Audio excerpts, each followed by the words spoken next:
para facilitar el mejor desenvolvimiento de ello, la Comisión ha designado al secretario del Consejo de Estado y miembro de la Comisión, diputado Homero Acosta Álvarez, para que desempeñe como facilitador el desarrollo de la discusión, y en razón de ello le cedo la palabra.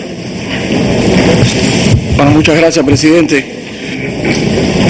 Primeramente decir que los miembros de la comisión se encuentran aquí en las dos primeras filas, encabezado por el general de Ejército como presidente de la comisión, y los 4 miembros del grupo asesor que también han participado durante todo el análisis y los debates para llevar este proyecto que hemos presentado aquí a la Asamblea Nacional.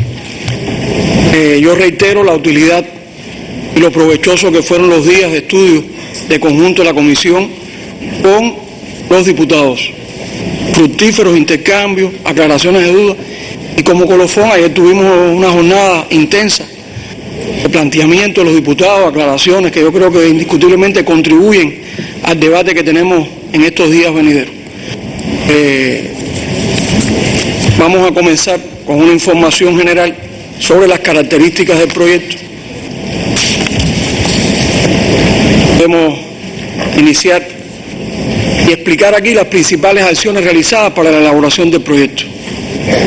Nosotros explicamos en días pasados aquí con los diputados que el proyecto que hemos presentado aquí no es el resultado solo de un mes de labor de una comisión.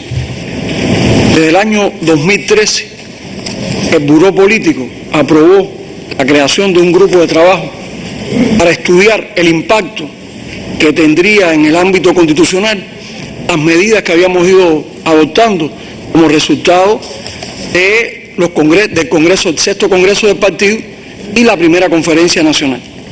Ese grupo de trabajo estaba presidido por el general de Ejército, lo conformaron 13 compañeros, de ellos 6 diputados, y una parte de ese grupo de trabajo formó parte también de la comisión que se creó posteriormente por acuerdo de la Asamblea. De ellos éramos 6 diputados y en la actualidad se incorporaron 2 compañeros más y somos, formando parte de ambos grupos, o sea, de la comisión y del grupo, 7 diputados que están ahora desde el primer momento en aquel grupo de trabajo. Durante varios años hemos trabajado, aquí dicen, se realizaron más de 100 encuentros, sí, más de 100 encuentros de análisis, de estudio, de discusión de documentos. Y lo primero que hicimos fue trabajar en unas bases de lo que pudiera ser el futuro proyecto constitucional, la futura reforma a la Constitución. Y esas bases fueron aprobadas por el Buró Político el 29 de junio de 2014. Eso nos daba las líneas directrices fundamentales, los derroteros que debíamos seguir de cara a un futuro proceso de reforma de la Constitución.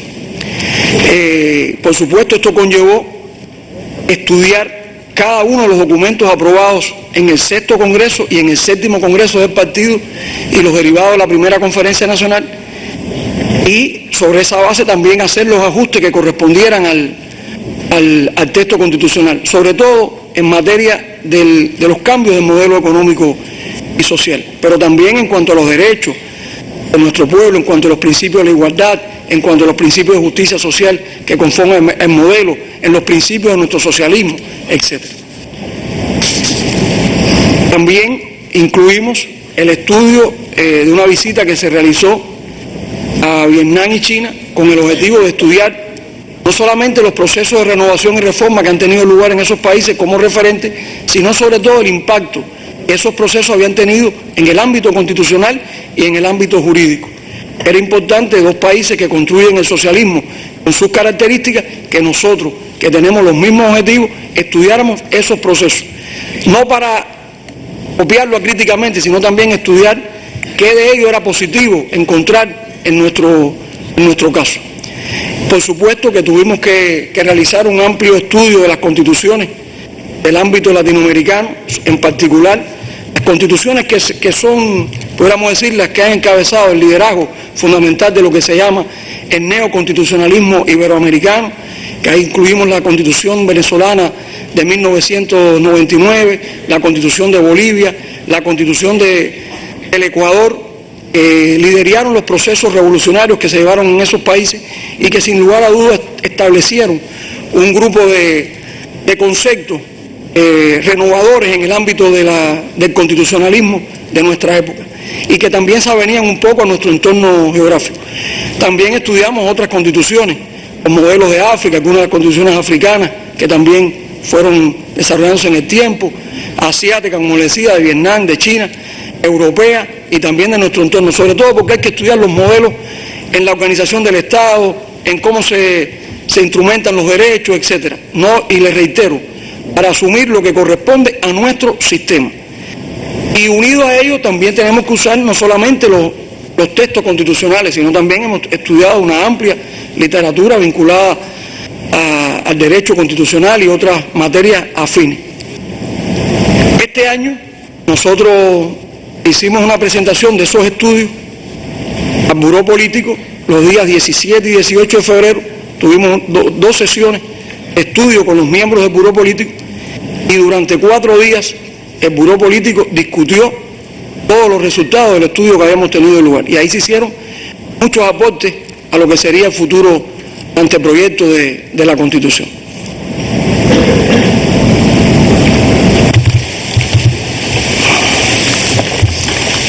Fue publicado posteriormente la presentación de los resultados de ese trabajo, luego del análisis en el Buró Político, una presentación al 5º pleno del Comité Central del Partido, que ocurrió el 22 de marzo de 2018, donde también varios de los miembros del Comité Central hicieron aportes y se debatió bases fundamentales de este proceso. Y aquí, bueno, lo que es conocido, hace apenas un mes y tanto, se creó la comisión aprobada por esta Asamblea, una comisión que, como se ha explicado y nuestra prensa lo ha transmitido, ha trabajado intensamente durante todo este tiempo. Y cuando decimos intensamente es porque ha sido así, aquí no es la labor de nadie en particular. Esta es una comisión que se ha conformado con muchas inteligencias, con muchos saberes, y todos han aportado desde su visión. No solo los juristas, a veces pensamos que únicamente los juristas son los que pueden llevar a cabo un proceso de reforma constitucional. No, hacer una constitución, innovar una constitución requiere muchos conocimientos y de mucha ciencia.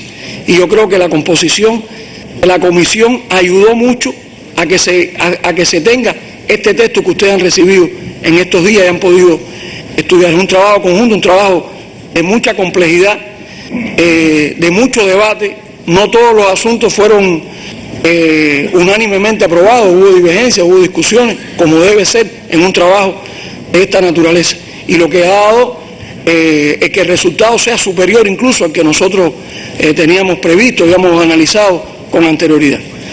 Y por supuesto, hubo un análisis previo del anteproyecto, también se hizo público, en una reunión, el 7º pleno del Comité Central del Partido, de conjunto con el Consejo de Estado, que durante 2 días también discutió este anteproyecto y se enriquecieron determinados aspectos de ese anteproyecto. Y el resultado final es este que ustedes reciben aquí en la Asamblea ya como un proyecto terminado, que debemos analizarlo con vistas al aprobarlo aquí en la Asamblea, posteriormente someterlo a consulta popular y finalmente, como resultado de la consulta, volverlo a traer aquí a la Asamblea en un análisis pudiéramos decir, de segunda lectura y finalmente someterlo a referendo por nuestro pueblo. Seguimos. Bueno, aquí tenemos que primero puntualizar cuál es el alcance de este proceso de reforma. Se ha explicado, yo creo que hay que insistir en esto. No estamos aquí frente a una reforma parcial de la Constitución. No estamos ante una reforma, estamos ante una reforma total de la Constitución, amparado en la facultad constituyente que corresponde a esta Asamblea Nacional, a estos 605 miembros de esta Asamblea Nacional, que está investida desde su conformación y está establecida en la Constitución esa facultad única, tanto en el artículo 137 como en las atribuciones que le corresponden a la Asamblea. Cada diputado, al ser electo, se convierte también en un constituyente. Estamos hablando de una Asamblea de 605. Se hacen comparaciones que si el proceso constituyente de 1940, que fue realmente trascendente en los marcos de la democracia representativa burguesa y fue importante, hizo importantes avances jurídicos en el ámbito de los derechos económicos, sociales y desde el punto de vista político, con la participación de un sector importante de la izquierda revolucionaria, del Partido Comunista, pero indiscutiblemente este proceso que estamos haciendo nosotros aquí no tiene similar en la historia de este país, ni tiene similar en ningún país del mundo, lo vamos a decir con absoluta modestia y sin ninguna vanidad, porque aquí estamos convirtiendo no solamente a esta asamblea en constituyente, estamos convirtiendo a todo nuestro pueblo en constituyente, porque lo que se deriva de esa consulta popular es que se traerá nuevamente aquí, es ese fruto de esa labor constituyente de un pueblo, y eso no hay experiencia alguna en este mundo de una participación directa, un ejercicio de democracia directa de un pueblo en la conformación de una constitución. Recuerden que cuando se hizo en el 75 no contábamos con asamblea, no teníamos un órgano representativo, teníamos un Consejo de Ministros con facultades constituyentes, y ahí se creó una comisión del partido y del Estado que fue la que presentó ese documento a la dirección del partido y después se sometió a consulta popular. Pero este proceso que estamos llevando aquí desde esta asamblea no es igual. Tiene una profundidad democrática como nunca en la historia de este país, y yo creo que es un ejemplo de lo que Cuba presenta ante el mundo. Y les reitero, lo decimos con absoluta modestia, pero tenemos que conocerlo. Y nuestro pueblo tiene que conocer el alcance de lo que significa la trascendencia histórica y política de este proceso para la continuidad de la revolución y para el fortalecimiento de nuestro socialismo. Yo creo que es importante explicarlo. En algunos sectores se ha planteado, bueno, en Cuba no se puede hacer una reforma total. No se puede hacer una reforma total, sí se puede hacer una reforma total en los marcos de los principios que establece el socialismo. Porque cuando usted ve la magnitud de los cambios que tiene el texto, cuando hay una estructura totalmente cambiada, la estructura del Estado, donde hay un cambio profundo y una profundización en cada uno de los derechos de los ciudadanos, nos damos cuenta que hay una cualidad nueva. Ya no podríamos hablar de la Constitución cubana de 1976, reformada en el 92, en el 78, en el 2002 o en esta fecha. No, estamos frente a una nueva Constitución con un alcance superior. Hay una cualidad superior desde el punto de vista constitucional, y eso tiene un amparo en nuestra Constitución. Hay quien ha planteado, ¿y por qué no se hace una asamblea constituyente? Bueno, porque nuestra Constitución no tiene previsto una asamblea constituyente para una reforma. Tiene previsto que sea la propia asamblea, con las facultades que tiene, las atribuciones que tiene, quien lleve a cabo ese proceso. Ahí está establecido en el artículo 137 el alcance de la facultad de la asamblea, y establece algo. Vamos a pasar ahí al 137, podemos verlo. En primer lugar, ¿quién es el sujeto de la reforma? Como les decía, es la Asamblea Nacional. ¿Cómo se lleva ese proceso? Bueno, aquí lo estamos ampliando con un proceso de consulta, etc. Y tiene que ser aprobado en una votación nominal. Y cuando recordemos lo que es una votación nominal, aquí cuando lleguemos, cuando se traiga por segunda vez el proyecto, hay que pararse cada diputado y decir de viva voz si está de acuerdo o no con el proyecto, y decir sí o no. O sea, no es a mano alzada, no es una boleta, es votación nominal. Y hay una mayoría cualificada de las 2/3 partes. Y después establece que hay determinados contenidos de esa Constitución que cuando se cambien, cuando se enmienden, tienen que ser sometidos a referéndum.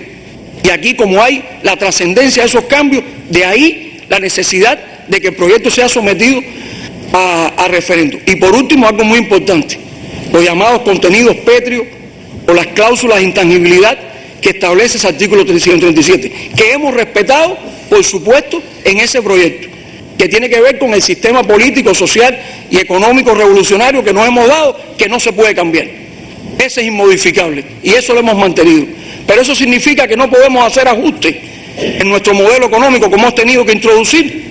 Claro que tenemos que hacer ajustes, y ese es el resultado de este proyecto, porque la sociedad ha cambiado y porque nuestra economía ha cambiado, y eso tiene que tener un reflejo en la Constitución. ¿Ha cambiado el modelo socialista cubano? No ha cambiado en sus principios. No ha cambiado. Los conceptos fundamentales de nuestro socialismo están ahí sin un ápice de cambio. El papel del Partido Comunista, el papel de la economía estatal, de la propiedad socialista de todo el pueblo, eso está incólume. Eso, por tanto, no cambia.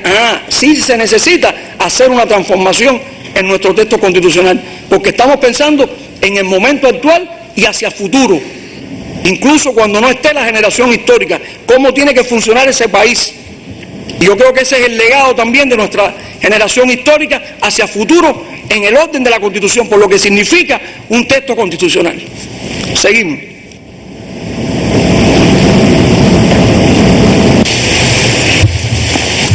Bueno, vamos a ver un grupo de aspectos generales del proyecto. Bueno, el primero, lo que estábamos explicando. Aquí se reafirma absolutamente el carácter socialista de nuestro sistema político, económico y social. Y dentro de ello, como elemento fundamental, el papel rector del Partido Comunista. Eso no tiene absolutamente ningún cambio.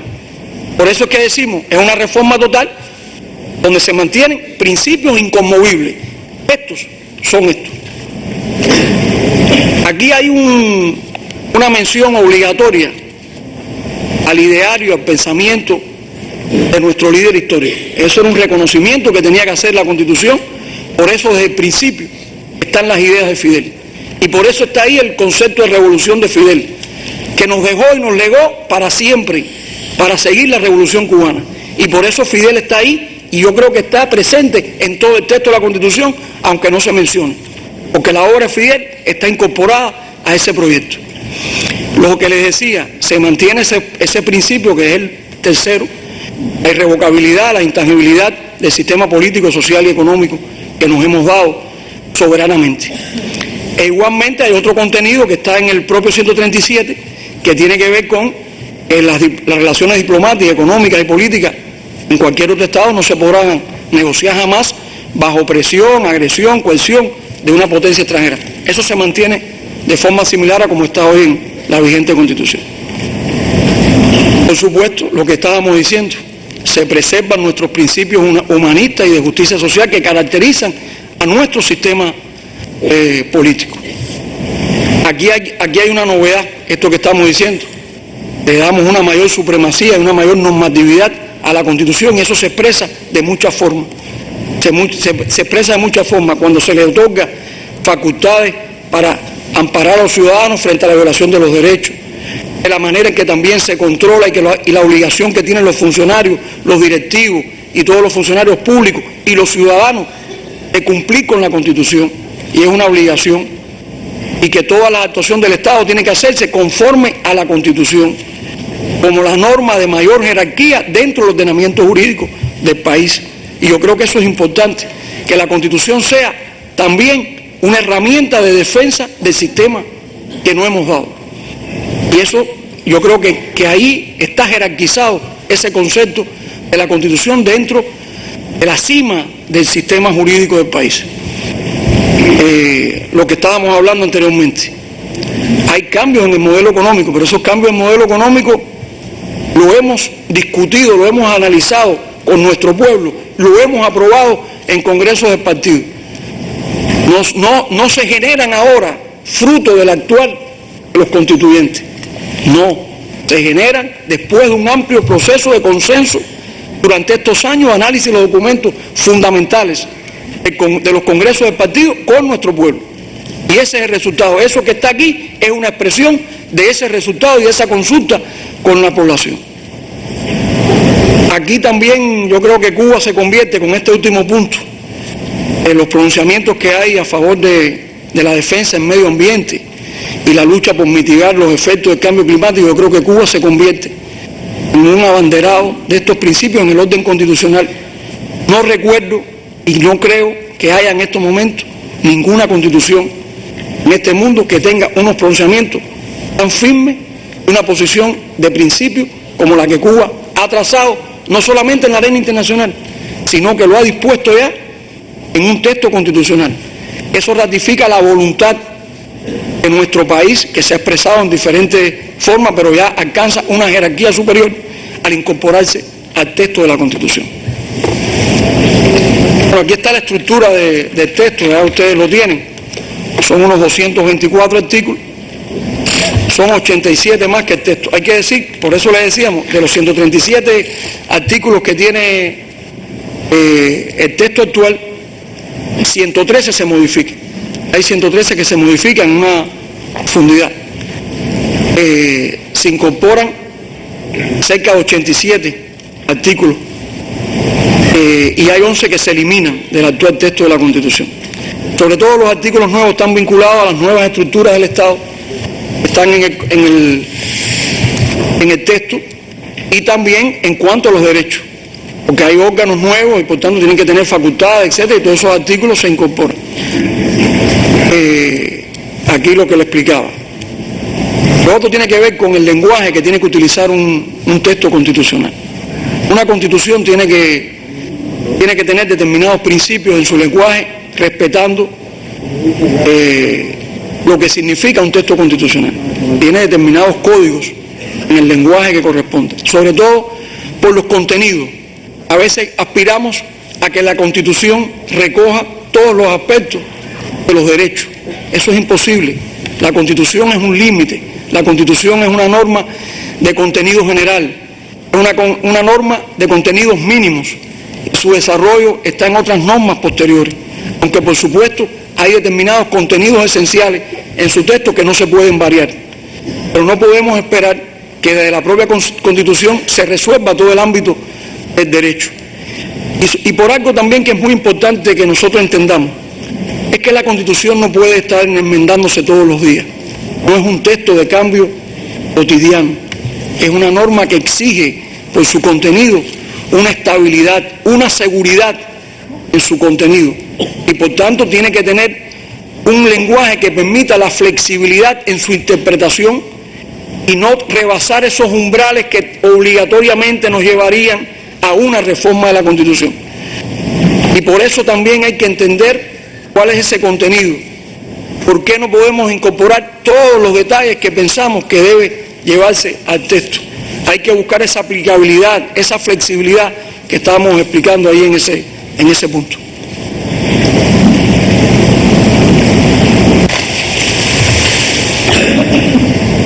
Otra característica, como les decía, tiene que ver con la amplia gama de derechos ciudadanos que se incorporan al texto constitucional, de diferente carácter, desde el punto de vista de los derechos económicos y sociales, desde el punto de vista de los derechos individuales, los vinculados al debido proceso, que yo creo que también nosotros podemos sentirnos orgullosos también de lo que en este ámbito la Constitución refleja. Y una aspiración que tiene que ver con qué estructura estatal, y eso por supuesto ha sido bastante debatido, qué estructura estatal sería más funcional en los marcos de nuestro país, con las experiencias que hemos vivido de tantos años de la estructura del poder popular, de los órganos superiores del Estado, y para hacer unas estructuras más funcionales, que haya un mayor equilibrio en cada uno de los órganos que conforman las estructuras del Estado en las diferentes instancias, no solamente a nivel central, sino también a nivel de las provincias, a nivel de los municipios, y en particular yo creo que el proyecto distingue y potencia la autonomía de los municipios como elemento clave descentralizador, respetando por supuesto los intereses de la nación, pero le da un realce al municipio como elemento fundamental en esa relación directa entre esos representantes con el pueblo. Y fíjense en el proyecto que hay un grupo de mecanismos de participación ciudadana en los marcos del municipio, de mayor consulta popular. Yo creo que esa experiencia también distingue al proyecto y lo hace diferente a lo que hoy tenemos. Pasamos al título 1. Bueno, partimos de incorporar un concepto, creo que trascendente para el proyecto e innovador en los marcos de un país socialista. Estamos incorporando el concepto de Estado socialista de derecho. Este es un concepto, como conocemos, no es un concepto que creamos los socialistas. Este es un concepto que viene del pensamiento liberal burgués del siglo XIX. Y la burguesía esto ha hecho un uso, tal vez quiere hacerse un uso exclusivo de este concepto, falseando en realidad lo que supone este concepto, y nosotros hemos reevaluado y definimos que un Estado socialista de derecho lo que impone es en primer lugar el cumplimiento y la sujeción a la ley y a la Constitución de todos. Y ese es el principio. Hay quien incorpora otros elementos, yo creo que lo fundamental, y por eso hablábamos del principio de la supremacía de la Constitución, de la normatividad de la Constitución, del actuar de cada uno de los funcionarios y de cada una de las instituciones acorde a la Constitución y la ley. Y ese principio es muy importante. En la experiencia socialista europea nunca se definió este concepto. No se definió nunca este concepto. Es más, yo creo que en algunas ocasiones, por no cumplirse esa sujeción a la ley, también hubo determinadas consecuencias que dieron al traste con esos procesos. Fue uno de esos factores que pudiéramos discutir. El papel del Partido Comunista, que está ahí en esos fundamentos políticos, se mantiene, y ahí se incorpora el carácter democrático del partido. Yo recuerdo que el general de ejército en una ocasión, no recuerdo si fue aquí en esta asamblea o en el Congreso del partido, planteó: si tenemos un partido que es único, tiene que ser un partido el más democrático que vamos a tener. Y eso yo creo que está incorporado en virtud de esa propia visión, de que sea un partido profundamente democrático y que tenga una relación directa con nuestro pueblo, que mantenga eso que Fidel también siempre planteó de lo que significa el partido en nuestra sociedad. El otro punto tiene que ver con la relación de los representantes del gobierno, de todo el sector estatal con el pueblo. Esto es un principio que nosotros tenemos que mantener y tenemos que incrementar, que nos debemos al pueblo, que somos representantes del pueblo, que tenemos que mantener estrechos vínculos con el pueblo y estar sometidos también al control, porque el pueblo también puede revocarnos en las maneras que establece la Constitución y la ley. Bueno, aquí aparecen nuevos fines esenciales del Estado, entre ellos, bueno, fortalecer la unidad nacional, preservar la seguridad nacional, aquí lo que les decía, desarrollo sostenible, y aquí hablamos de un concepto, prosperidad individual y colectiva. Si estamos planteando la conceptualización que este tiene que ser un socialismo próspero, esa prosperidad tiene que tener una expresión, y esa expresión está aquí también en la Constitución. No es algo etéreo, no es un concepto abstracto, tiene que pasar también por la prosperidad individual y social, colectiva, que implica también preservar, y no solamente preservar, sino multiplicar los logros alcanzados por la revolución. Incluimos afianzar la ideología y la ética inherentes a nuestra sociedad socialista y también proteger el patrimonio natural, histórico y cultural de la nación, que en este ámbito también la Constitución se distingue también por elevar a esa categoría constitucional lo que tiene que ver con el patrimonio y la cultura de nuestro país. La política exterior, yo les decía en la explicación en la comisión y en días pasados, no existe ninguna constitución, lo podemos decir, no quiero ser tan absoluto, porque que defina los principios de la política exterior de un país. Porque la política exterior de muchos países está sujeta a los vaivenes de la política interna, a los cambios de los gobiernos. Y Cuba, que ha mantenido esa tradición desde la Constitución de 1976, incorporó al texto constitucional principios de su política exterior. Eso es una innovación en el ámbito de la Constitución.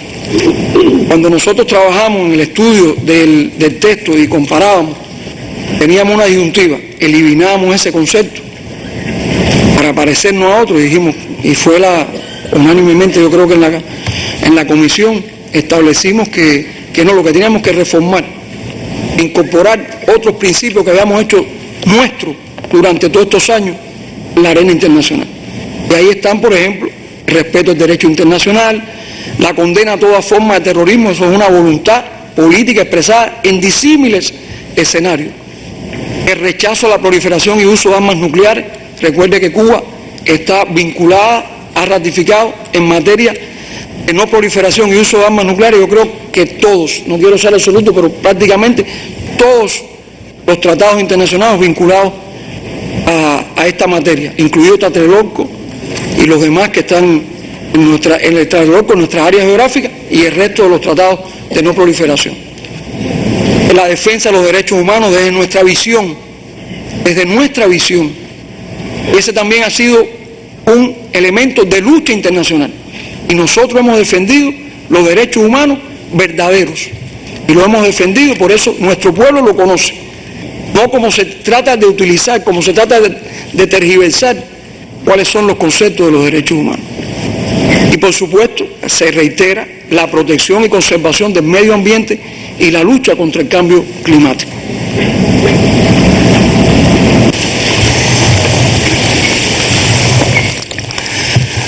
Aquí lo que llega aquí, en este punto, tiene que ver con cómo se recepcionan los tratados internacionales en el derecho interno. Hay distintos modelos.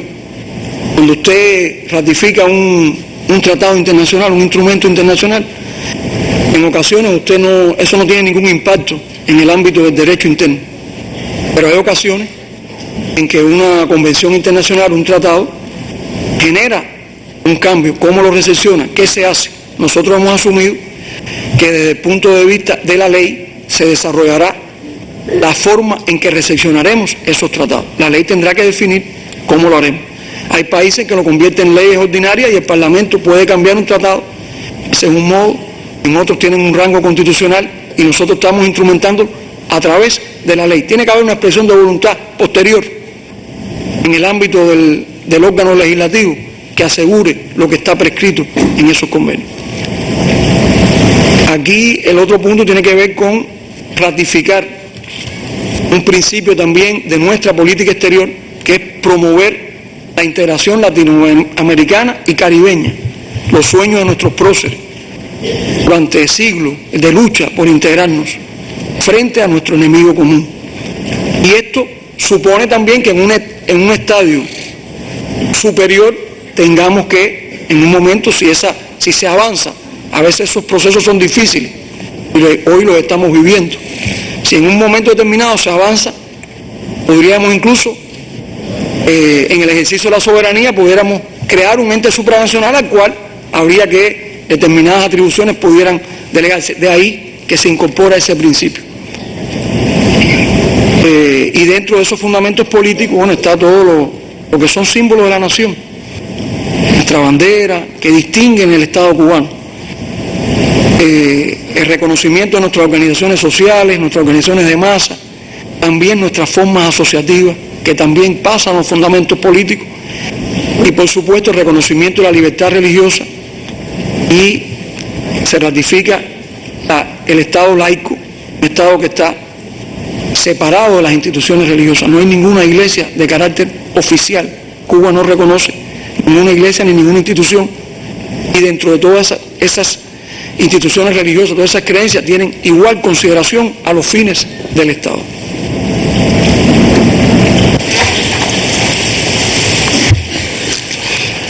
Los fundamentos económicos, yo creo que lo que se llama la Constitución económica, aquí hay cambios importantes, hay cambios importantes que vienen de los cambios que se introdujeron como resultado de los lineamientos de la política económica y social, la propia conceptualización. Y el punto de partida, ¿cuál es? El punto de partida es el mismo. El punto de partida es que la propiedad socialista de todo el pueblo es el núcleo fundamental del sistema económico.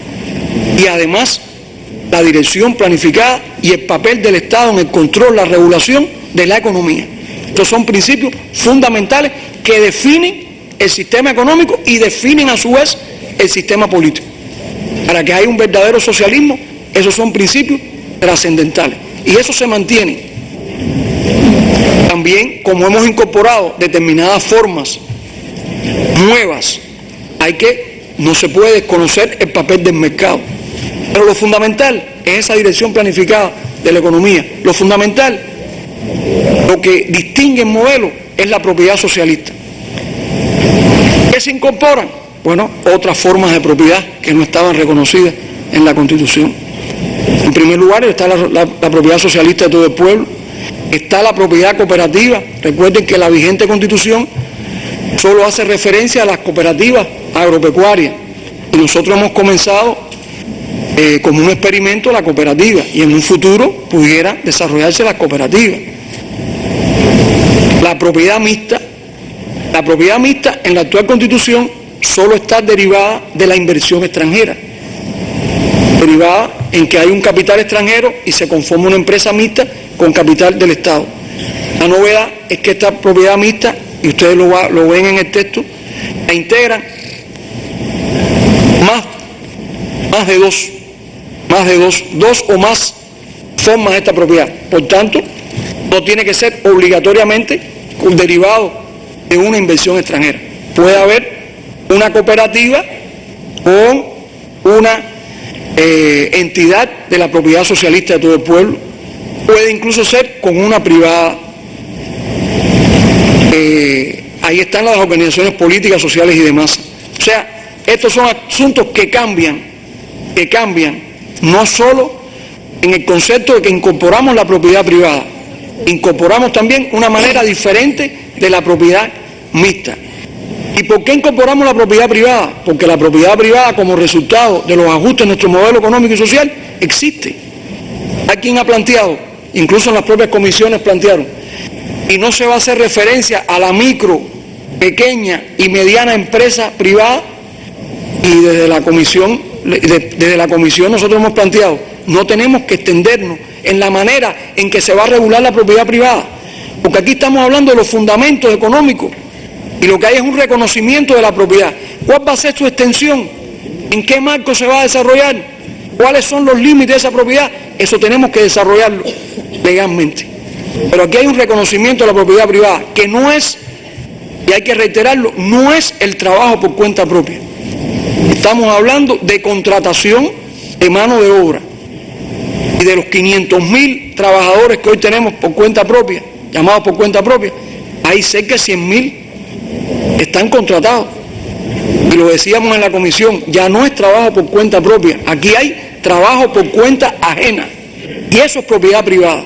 Y tenemos que reconocerlo con la objetividad. Como una vez explicó el general de Ejército, dejemos los eufemismos.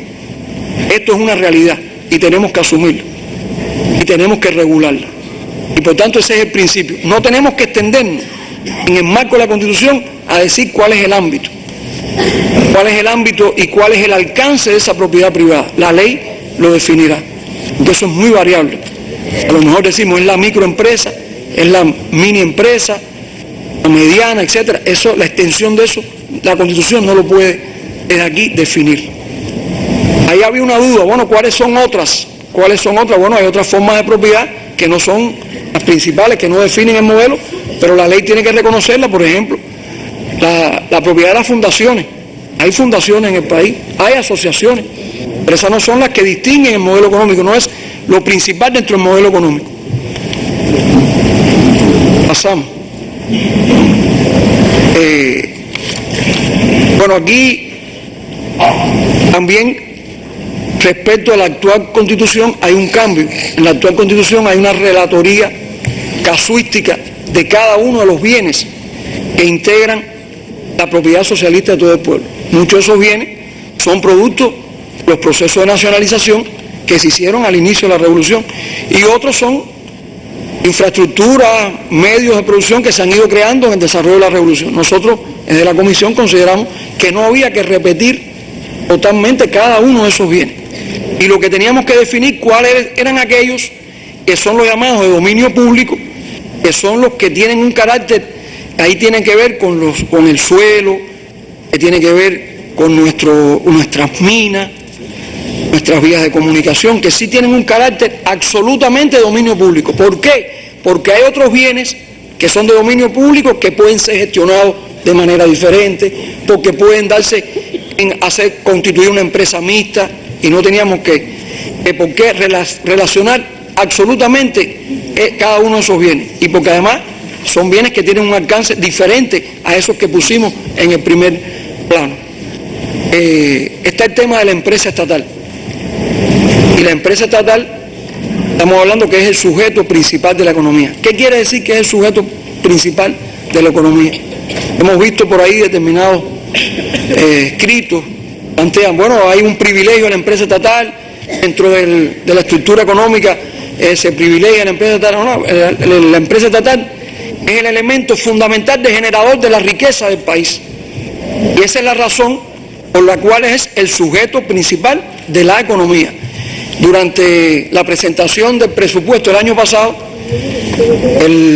se explicó por la ministra de Finanzas y Precios y por el presidente de la Comisión de Asuntos Económicos cuál es el aporte de la empresa estatal al presupuesto del Estado, de dónde se genera la riqueza para incorporar a los servicios básicos de este país.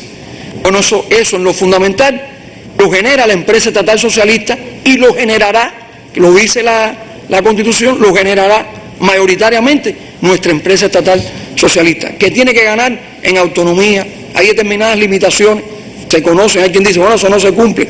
Bueno, esa es la aspiración, tenemos que ir a una empresa estatal más eficiente, con mayor autonomía, con más capacidad. Hay muchas cuestiones que lastran la actividad de las empresas, pero indiscutiblemente que ese es el objetivo y se tiene que mantener como el elemento generador fundamental de la riqueza de la nación. Y lo otro, que le estaba explicando con anterioridad, tiene que ver con el papel del Estado en la dirección, la regulación y el control de los procesos económicos.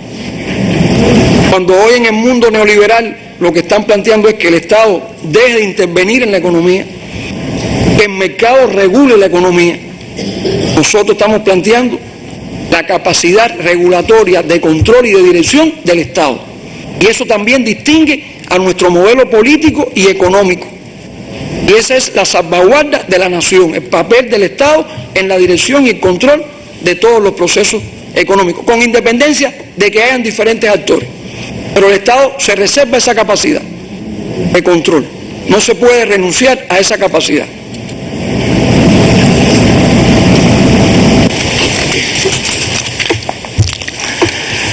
Bueno, incorporamos ahí en el proyecto la posibilidad de que bienes de la propiedad socialista de todo el pueblo, como ya ocurre hoy en la práctica, sea gestionada por sujetos no estatales. Aquí hay arrendamientos de locales que son propiedad socialista de todo el pueblo y que se gestionan diversos, no solamente los servicios, hay diversos. Y no solamente tienen que ver con la propiedad privada, puede incluso también desde una empresa mixta, etcétera, que puede gestionar bienes de la propiedad socialista. Aquí está el tema de la no concentración de la propiedad en los sujetos no estatales.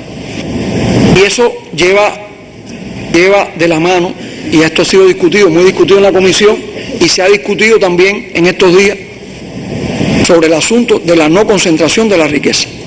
Nosotros hemos planteado y entendemos las preocupaciones que tienen los compañeros que dicen, bueno, la concentración de la riqueza, porque además está en uno de los documentos aprobados por el Congreso del Partido, y los peligros que entraña la concentración de la riqueza. No desconocemos esas preocupaciones, que son justas, son legítimas.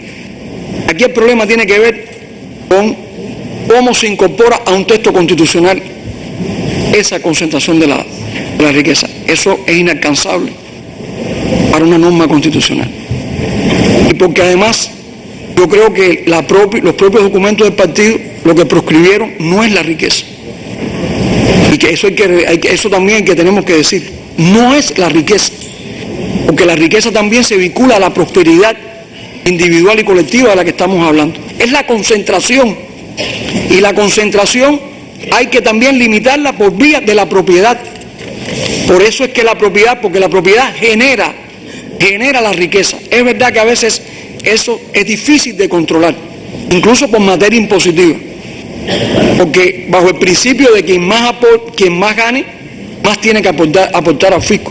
Pero a veces quien gana mucho también aporta al fisco mucho, pero también tiene una ganancia también, y eso va a suceder. Pero tampoco podemos limitar que determinadas personas adquieran riqueza, porque el modelo también lo implica. Y poníamos ejemplo en la comisión, que un deportista nuestro hoy gane legítimamente, porque está en una contratación en el exterior, gane recursos, no podemos limitarle, lo que podemos poner es el impuesto. Que un creador nuestro, como ha sucedido, gane y tenga ingresos que están por encima de lo común de nosotros, tampoco podemos limitarlo. Que un campesino motivado por su labor tenga ingresos, tampoco podemos limitarlo. Yo creo que lo que tenemos que es tratar de que esa riqueza se crezca y que pueda repartirse entre muchos. Ese es el objetivo de nuestro sistema.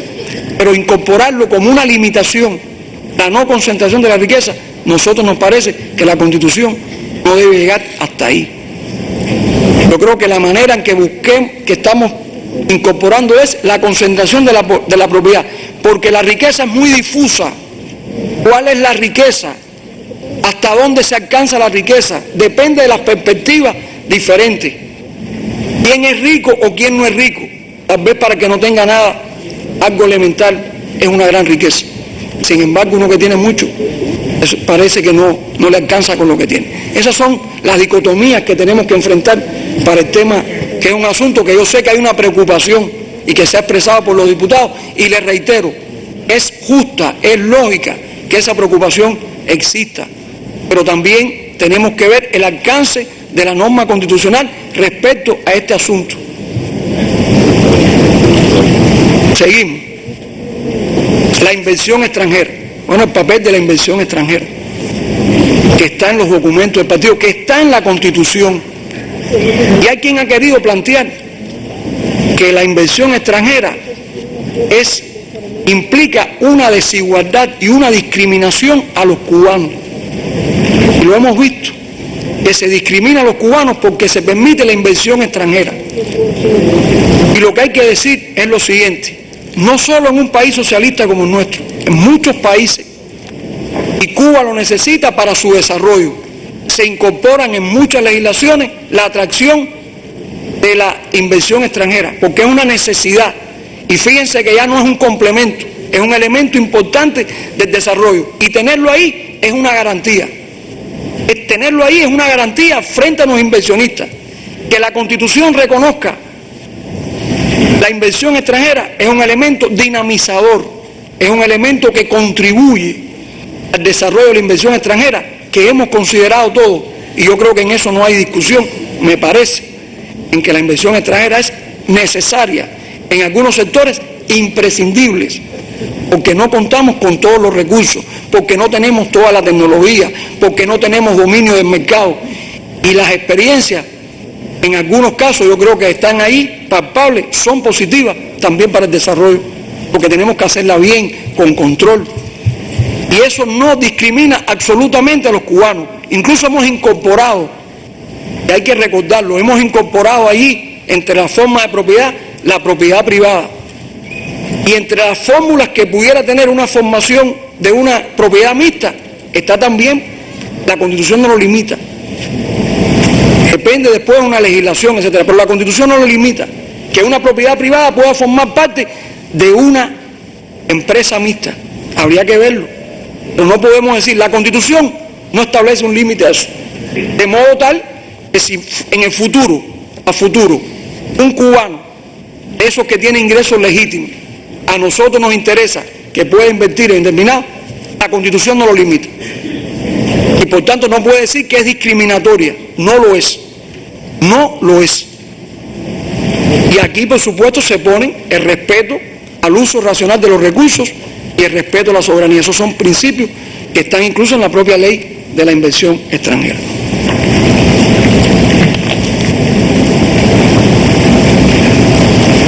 Bueno, está la regulación de la expropiación forzosa. La expropiación forzosa no es un mecanismo punitivo, no es un mecanismo confiscador. Aquí estamos hablando de la necesidad por interés público, beneficio social. Se necesita expropiar determinado bien, afectar un determinado bien de un ciudadano que lo tiene legítimamente. Podríamos decir, la tierra de un campesino y la necesidad de pasar una carretera por su predio rústico.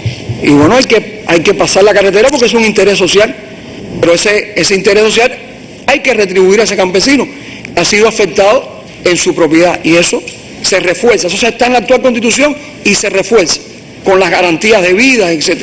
No es discrecional, tiene amparo en el orden jurisdiccional.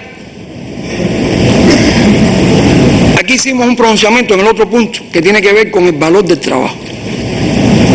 Y aquí hemos ratificado que tiene que ser la fuente principal de ingresos que sustenten la realización de nuestros proyectos individuales, colectivos y sociales. Sobre el trabajo y el valor del trabajo también hay mucha discusión, sobre todo por la situación que tiene la economía del país y también la economía personal en cuanto a los ingresos, y eso es un planteamiento que conocemos también. Pero esa es la aspiración. El trabajo tiene que ser la fuente principal de ingresos y de vida de nuestro pueblo. Y hacia eso tenemos que marchar. Y eso está entre los fundamentos económicos, el papel del trabajo. Entonces tenemos que realzar cada vez más el papel del trabajo y que sea esa fuente fundamental. Y por último ahí está el tema de la tierra, la propiedad privada sobre la tierra, que mantiene un régimen especial desde el punto de vista de la herencia, en cuanto a la compraventa de la tierra, el papel del Estado, el justo precio, la posibilidad del Estado de adquirir con carácter preferente cualquier acto de compraventa de tierra, y también unos regímenes también de límite a esa propiedad que es fundamental también en el desarrollo del país.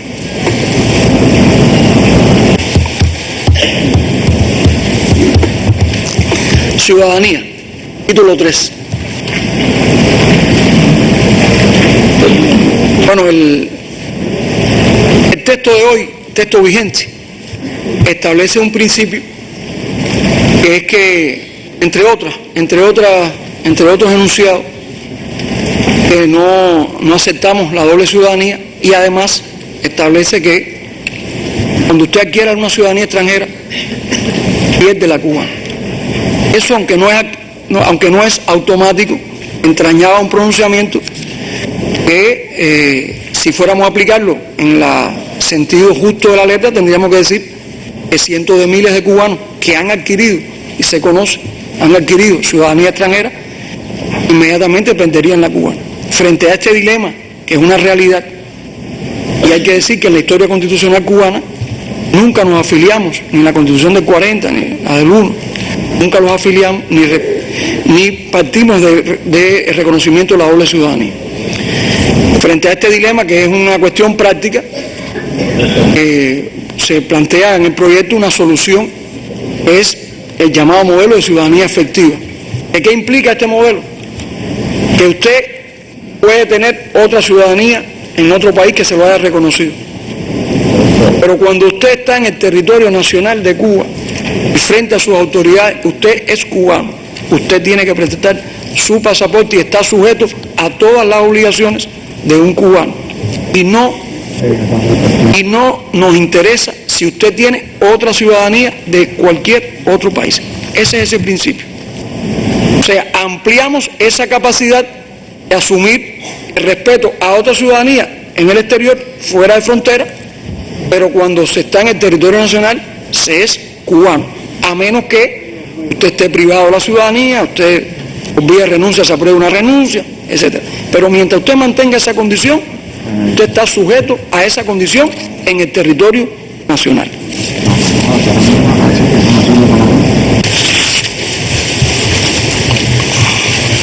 Bueno, título 4, derechos, deberes y garantías.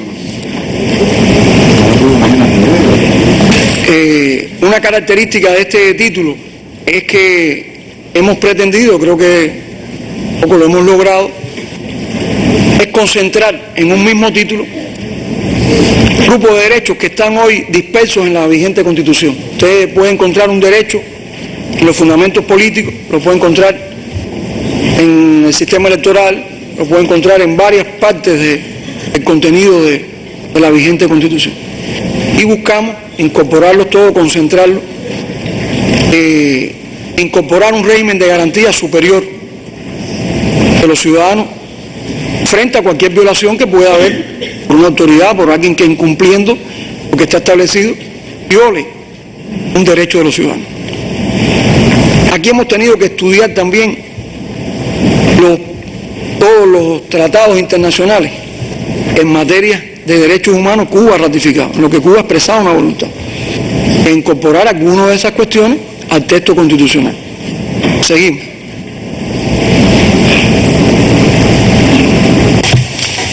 Hay un principio aquí que tiene que ver con el derecho de igualdad.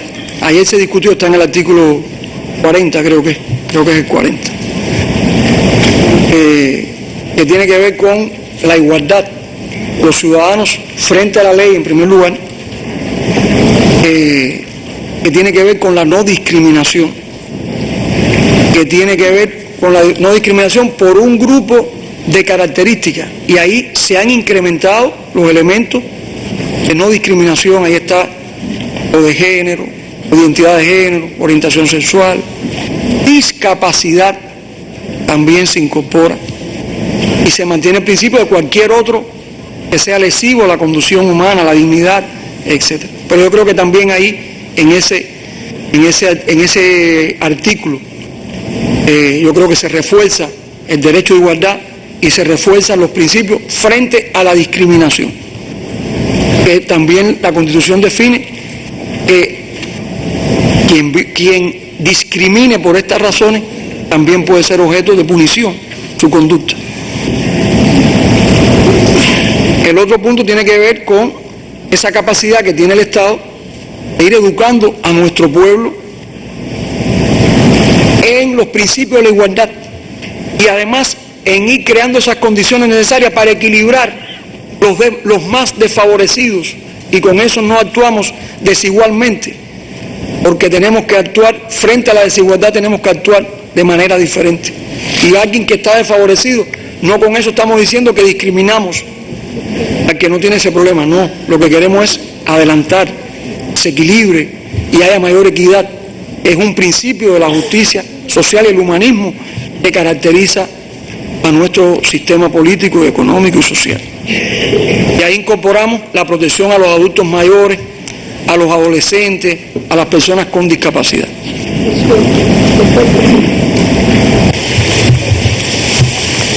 Yo les decía anteriormente, hay un reforzamiento absoluto en los derechos, pero particularmente en los que tienen que ver con el debido proceso. Hoy apenas en un artículo o dos se reúnen esos derechos de una manera muy, pudiéramos decir, comprimida. Era otra visión de qué llevar un texto constitucional. Y yo creo que aquí, que haya un reconocimiento a determinados derechos de los que están sujetos a un proceso, refuerza las garantías de los ciudadanos y se elevan a rango constitucional determinados principios que están hoy en nuestra ley de procedimiento penal. Muchos están en nuestra ley de procedimiento penal, pero por su contenido, por lo que significan, son el rango constitucional y debían estar en la Constitución, y es lo que hemos hecho. Ahí está el respeto al debido proceso. Procedimiento habeas corpus, a veces los compañeros, bueno, ¿qué es el habeas corpus? Bueno, es un procedimiento que permite que ante detenciones ilícitas, ilegales, usted pueda actuar, accionar para que un tribunal defina si la detención es lícita o no, es legal o no. Y eso ocurre, eso existe hoy en la Ley de Procedimiento Penal, y aquí lo hemos incorporado al ámbito constitucional, el principio de presunción de inocencia, que está el de acceder a los medios de prueba, establecer recursos, o sea, apelar los procedimientos, el derecho a la información, el derecho a conocer lo que está en archivo, en registro. Incorporamos algo importante que tiene que ver con el principio de la reinserción social de las personas que han sido sancionadas a privación de libertad. Esa es una aspiración de todo nuestro sistema penitenciario, y yo creo que eso, elevarlo a rango constitucional, también es muy importante.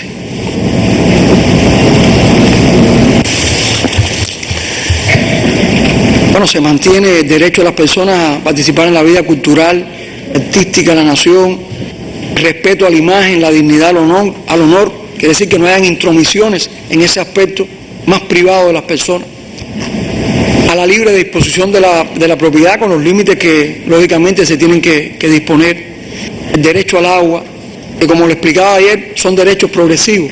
Quiere decir que inmediatamente, porque yo tenga derecho al agua, a mí hay que hacerme una conexión del agua y ponerme agua potable por una tubería. Eso a veces no es posible, pero ese derecho está como un derecho progresivo que hay que alcanzar y que el Estado trabaja, y al igual que el derecho a la vivienda digna. Son derechos de progresión, no son de inmediatez. pero hay una voluntad que está expresada por el Estado y que la asume también la Constitución. El derecho a la creación intelectual y el respeto a esta creación, a profesar o practicar la religión o creencia, a cambiar, como explicaba la compañera Caridad Diego ayer en la comisión, el credo de su preferencia. Hay lugares en que eso no puede ocurrir, incluso pueden ser sancionados. En Cuba, esa posibilidad de cambiar de un credo, una creencia, también tiene rango en la Constitución. Seguimos. Aquí tiene que ver con los derechos individuales vinculados a los derechos de reunión, manifestación, asociación. Y aquí tiene dos elementos fundamentales: que estos derechos se ejercen por los ciudadanos, siempre tienen que tener fines lícitos. Y fines lícitos, por supuesto, la licitud tiene que tener amparo en la Constitución y en la ley. Ese es el primer elemento de licitud. La ley define hasta dónde usted puede actuar. Y tiene que ser por medios pacíficos. Usted no puede expresar, hacer una reunión con armas, etcétera. Eso es un levantamiento que ningún Estado permite. Y tiene que haber un respeto al orden público, la Constitución, la ley, todo el ordenamiento. La salud pública, ayer se discutió también, la salud pública al igual que la educación. Se mantiene el principio absoluto de que la educación, al igual que la salud pública, aquí estamos en la salud pública, el acceso a la educación, a la salud pública de manera universal, se mantiene gratuito. No hay un cambio. Esto no tiene absolutamente ningún cambio. Que diga y se definan que hay determinados servicios que son de atención, protección y recuperación de la salud, y que pueden haber otros que no tienen que ser obligatoriamente gratuitos y que la ley tendrá que definir, es porque es una realidad. Hay determinados servicios que no son imprescindibles. Y ayer hemos hablado en estos días, algunos de servicios de carácter estético. Con eso tampoco negamos esa posibilidad, al contrario, creemos que es justo que quien quiera hacerse una cirugía de carácter estético, etcétera, eso no lo invalida absolutamente nada. Pero tendríamos que preguntarnos, cuando eso no es imprescindible, porque esa cirugía puede ser por una necesidad operatoria, por un accidente, por una razón de malformación, y en ese caso el Estado la asumiría. Pero si alguien quiere, ¿por qué el Estado tiene que sufragar ese gasto que es muy personal y que no es imprescindible? Eso es una manera que tal vez la ley a futuro desarrolle cómo se remunera un servicio de esa naturaleza. Y reitero, esto es una excepcionalidad.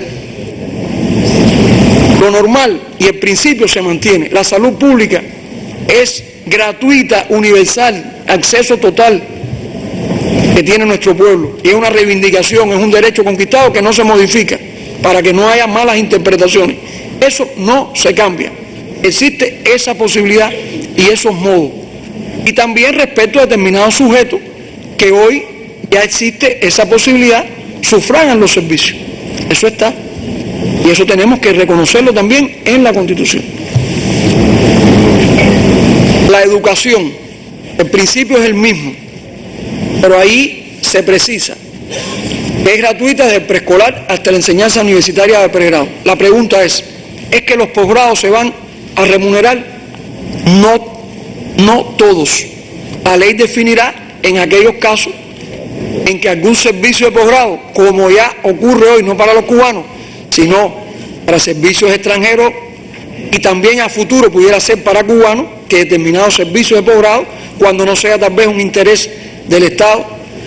El estudio del idioma, ¿por qué no se puede remunerar y que el Estado establezca determinadas escuelas? ¿Y por qué no se puede, cuando no sea un interés del Estado y el ciudadano quiera pagar para estudiar idioma, algo tan necesario? ¿Por qué el Estado no lo puede hacer? ¿Y por qué tenemos que mantener esa gratuidad? Bueno, eso es lo que está buscando, esos espacios que está dejando la ley. Y reitero, no todo el estudio de posgrado se va, ni es la idea, ni debe ser, a remunerar. Cuando hay un interés del Estado, cuando es un profesor que está en una universidad que necesita para su desarrollo, cuando es una entidad que necesita que se desarrolle un profesional, lo asume el propio Estado. Pero cuando es un interés personal, cuando es un interés por un asunto que es muy propio, yo creo que es válido, que es legítimo, que el Estado también puede incorporar esa posibilidad. Y yo creo que eso hoy se discutió, yo creo, en los propios documentos del partido. Lo otro tiene que ver con el Estado laico y la educación también. Este es un Estado no confesional, como les decía, aquí ninguna religión prima por encima de las demás, y por tanto, en cuanto a la educación, se mantiene ese principio de laicidad. Aquí incorporamos la responsabilidad del Estado, de la sociedad y de las familias. El otro punto tiene que ver con el matrimonio. Ustedes han visto en el texto que hay un cambio en la institución del matrimonio.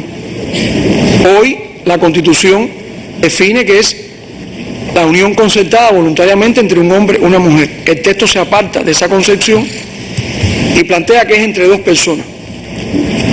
Con lo cual, a futuro, la ley establecerá cómo se desarrollará ese concepto. Cuando habla entre dos personas, no dice de qué sexo. No dice de qué sexo. Con eso dice que el matrimonio igualitario no reconoce, rompe esa barrera, de modo que en el futuro eso se pueda incorporar. No somos los primeros ni seríamos la vanguardia. Hay alrededor de 24 países ya que tienen incorporado este concepto y nosotros no podíamos dar espalda cuando estamos reformando la Constitución a este asunto. Nosotros teníamos que asumir, porque hoy está en la Constitución el concepto de matrimonio. Hay países que no tienen el concepto de matrimonio en la Constitución. Y discutimos, analizamos por qué no incorporar ese concepto. Y es lo que hemos discutido. Yo creo que los principios de igualdad y de justicia y humanismo que tiene nuestro proyecto se refuerzan con esa posibilidad del matrimonio entre dos personas. Yo creo que es justo, lo hemos discutido mucho, es justo. Y es un acto de justicia y es un acto que yo creo que refuerza esos principios, como le decía, de humanismo, de equidad, y evitar esa discriminación que por distintas razones durante tiempo se ha padecido. Yo creo que ya la Constitución da un salto, refuerza, y no podía eludir este asunto. No podía eludir este asunto. Era un asunto que está hoy plasmado y que hay que tomar una posición. Yo creo que mayoritariamente nuestro pueblo va a entender las razones por las cuales nosotros debemos modificar este concepto. Y fíjense que en las disposiciones transitorias, para que esto no quede sin edil, o sea, hasta cuando querramos, se ha puesto incluso que respecto a esa institución habrá que presentar, después de que se promulgue, se proclame la Constitución, un año los cambios que sean necesarios introducir, porque no solamente en el ámbito del derecho de familia, esto transversaliza otros derechos y tienen que ver con el Código Civil, tiene que ver con los registros del Estado Civil, tiene que ver con la sucesión, o sea, la herencia de las personas. O sea, esto tiene unas implicaciones que por lo tanto requiere no solamente reconocerlo en la Constitución, requiere un desarrollo legislativo posterior. Por eso se le pone un límite, que no sea cuando se quiera, no, si ya asumimos este concepto, nosotros tenemos que desarrollarlo legislativamente. Esa es un poco la razón, sé que es un asunto que también, del cual se ha hablado en algunas de las comisiones. Seguimos.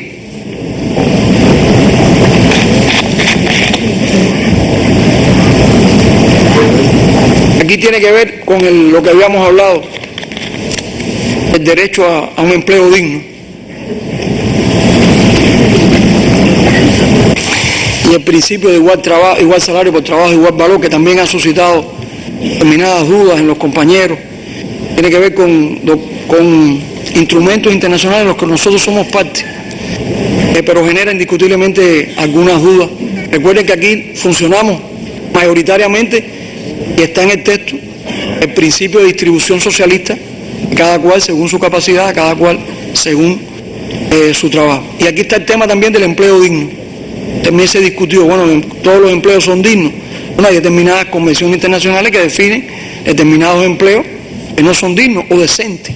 Se usa también a veces el término decente. Nosotros en el proyecto hemos utilizado el término de digno. Por ejemplo, la prostitución en algunos lugares está reconocida como un empleo. Y eso es un empleo digno. Desde nuestro punto de vista no lo es. Hay condiciones laborales de semiesclavitud o esclavitud y tienen empleo.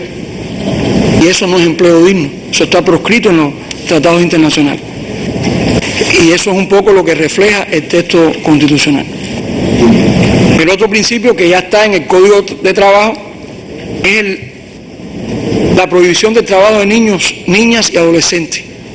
Pero como el propio Código de Trabajo establece, hay una excepcionalidad y la Constitución lo refleja, que en el caso de los menores entre 15 y 16 años, por razones que ustedes saben, porque hay una desvinculación de la formación educacional por distintas razones, porque terminó estudios y tiene que incorporarse al trabajo y todavía no tiene la edad, todo eso con una regulación muy precisa, con unas autorizaciones y con un control del Estado. Pero tenía que el texto constitucional reflejar ese principio y esa excepcionalidad. Otro de los derechos económicos y sociales, lo que les explicaba anteriormente, el derecho de las personas a una vivienda digna. Y reitero, son derechos de progresión, son derechos progresivos. Nadie piense ahora que ya con este instrumento todos vamos a decir que ya mañana tenemos. No, para eso se ponen esos principios que complementan, que son las garantías de ese derecho. El Estado trabaja para crear las condiciones. El Estado trabaja de diferentes formas, por diferentes vías, desde la venta de los materiales, desde el subsidio a los de menos ingresos y las personas más desfavorecidas para que puedan edificar una vivienda, por la vía del esfuerzo propio, mediante los programas de construcción que con diferentes tecnologías desarrolla el Estado, y que hay una política referente al desarrollo de la vivienda que tiene como base también importante el desarrollo local.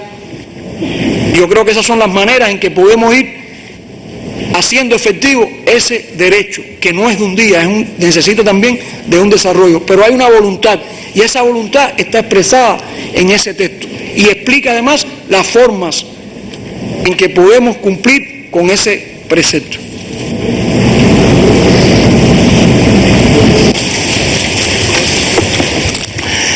Aquí hay una precisión también de los derechos y deberes cívicos de los ciudadanos, bueno, los que corresponden. La elección, ser elegido para un cargo, revocar a las personas que elige, acceder al desempeño de cargos públicos, y también algo importante en esta Constitución, lo decíamos ayer, generalmente las constituciones establecen muy pocos deberes de los ciudadanos, muy pocos deberes, son muy parcas, porque las constituciones en su concepción son los derechos de los individuos frente al Estado. Pocas veces las constituciones reconocen también los deberes del individuo en la sociedad, y en eso también yo creo que nuestra Constitución innova, en el sentido de que se incorporan un grupo de deberes cívicos, algunos deberes de cumplir, respetar determinadas cuestiones que son válidas, proteger los recursos, respetar a los funcionarios, los vinculados a la salud pública, que ayer lo aclaramos en la comisión, que yo creo que es importante también realzar el tema de los deberes dentro del texto. Y por último, algo que lo mencionaríamos de último, no deja de tener una gran trascendencia, que es la creación de mecanismos de salvaguarda y de amparo de los derechos en vía judicial. Y para eso también habrá que tener un desarrollo legislativo. Allí se discutió, creo que lo vi por la televisión anoche, en una de las comisiones, qué vía se iba a crear, si se iba a crear una sala de garantía, si se iba a crear un tribunal específicamente para eso. Bueno, eso tendrá un desarrollo legislativo, y hay una encomienda que del propio Tribunal Supremo tendrá que presentar un proyecto a nuestro Parlamento de cómo desarrollar esos derechos, porque hay que tutelar esos derechos frente a cualquier violación que tengan los derechos de los ciudadanos, y es importante que se haga desde el órgano que está diseñado de la Constitución para esos asuntos, que son los tribunales de justicia. Eso no limita el resto de los órganos que contribuyen al respeto de los derechos. La Fiscalía, pongo de ejemplo los otros órganos de control, el propio Ministerio del Interior, otras instituciones. Pero aquí la salvaguarda se descarga en un órgano judicial. Y eso es muy importante.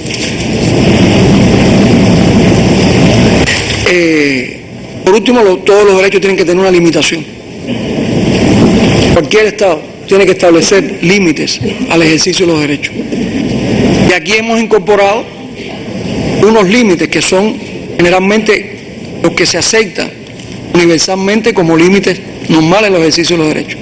¿Cuáles son? En primer lugar, usted tiene que respetar el derecho ajeno. Usted no puede, bajo el ejercicio de un derecho, menoscabar el derecho de otra persona. Usted tiene que respetar la seguridad colectiva, el bienestar general, tiene que respetar el orden público y también tiene que respetar el ordenamiento jurídico del país. ¿Y cuál es la cima de ese ordenamiento? La Constitución. O sea, el límite está en la Constitución y en la ley y el resto de los elementos que hemos explicado con anterioridad. Usted no puede ejercer esos derechos por vía inconstitucional.